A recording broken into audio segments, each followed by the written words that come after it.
Hello everyone, I am Yaakov I am Shirley. and in 1987 I was founded 34 years ago. the Democratic School in Hadera, and then we built international conference that we call it IDEC, International Democratic Education Conference, and that conference begin to go all over the world, and today we have more than 3,000 democratic schools all over the world.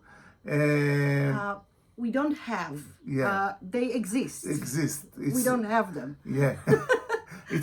We build a movement that every school is independent, and we make connection together.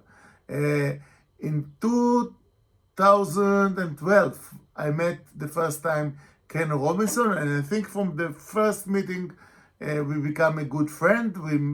We decide to meet together, and we met together, Shirley and me and Ken. It was like traditional meeting, and in this meeting, most of the time we tell him what I am doing in different places around the world, and he share with us what he is doing.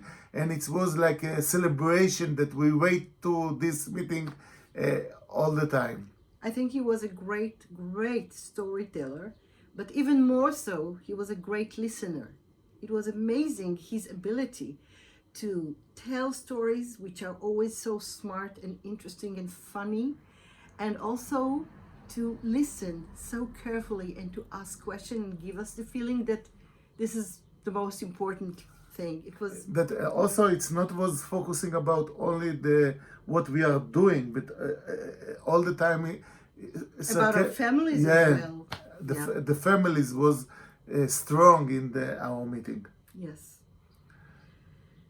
Okay. I would also say that we heard so much his loss, his personal loss for us, but we also heard the world's loss.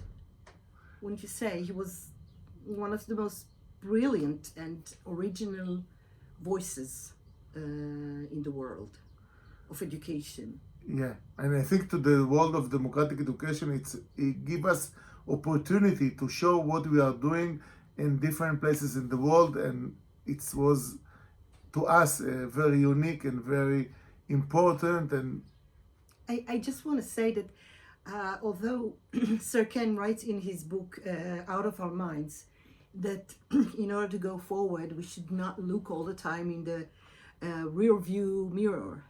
We have a big problem now. We keep looking back all the time, reliving our meetings. We can't help doing this, because I would say that talking with Sir Ken was for us like being in our element. This is exactly, I mean, if I would have to say how does it feel being in your element, talking to Sir Ken. I feel all the time when we finish to talk with Ken, I feel full with the energy that I can do everything that I want. Yes. Okay, now to Imagine If. Imagine if. So, as I said, we have 3,000 democratic schools in the world, and I thought that imagine if it will be 3 million democratic schools in the world. In our democratic school, we are not teaching democracy. We're living democracy. It's like you cannot teach swimming without swimming on land. So you actually have to go in the water. So in this case, we live democracy at school. And we think that this is very important. It's the missing piece of the big puzzle of democratic country. That a lot of countries adapt education system that was from the past, that prepare people to live in dictatorship. The democratic education say to prepare yourself to this world, you need to live democracy at school. And that's what we are doing. So imagine if all the schools in the world will do it, or 3 million schools in the world will do it. Imagine. I feel it can be totally different world in this case. I would just add that imagine if whenever we talk about democracy and how we want to promote democracy and make the whole world democratic, it would be very clear to everyone who talks about it that it all starts in education. Yeah. So, I would also like to imagine that Sir Ken hears us now, and so to send him our love. yeah. Thank you. Sir, also you will be our friend and love all our life. So, thank you.